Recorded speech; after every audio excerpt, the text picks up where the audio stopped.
काय अमनजोत कौरनी बॅटिंग केली आहे, क्या बात आहे.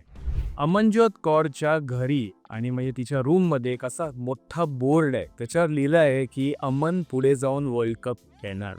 हा बोर्ड तिच्या लहानपणापासून तिच्या घरात आहे आणि तो आजीनं लावलाय. आजी आणि अमनजोत मधलं जे रिलेशनशिप आहे ना, ते इतकं चावूक आहे की विचारू नका. लहानपणी ती जेव्हा गल्ली क्रिकेट खेळायला जायची ना, तर तिथली लोक तिच्या वडिलांना कंप्लेंट करायची, अरे काय ही गल्ली क्रिकेट मुलगी खेळते, तिला घरी ठेवा. तेव्हा आजी एकदा भडकली, तिकडे जाऊन भांडली त्यांच्याबरोबर, म्हणली की ती खेळणार आणि मी तेथे बसून बघीन की ती कशी नाही खेळत. आणि त्याच्यामुळे अमनजोतमध्ये ही एनर्जी निर्माण झाली क्रिकेट खेळायची. तिची आणि तिच्या आजीची रिलेशनशिप इतकी घट्ट आहे की आजीला कुठे खोकला जरी झाला ना, तर जगाच्या पाठीवर अमनजोत कुठेही असेल तर तिला ते कळतं आणि बरोबर त्यावेळी ती फोन करते.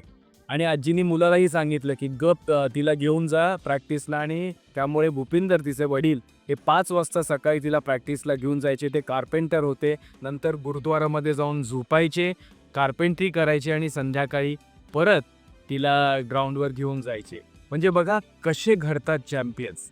तर पुढच्या वेळी मुलांनो, जर का तुमच्या आईवडिलांनी तुम्हाला बॅट किंवा बॉल आणून दिली नाही, तर सरळ आजीकडे जा आणि सांगा, आजी तू माझी एजंट हो, म्हणजेच मी वर्ल्ड चॅम्पियन बनीन.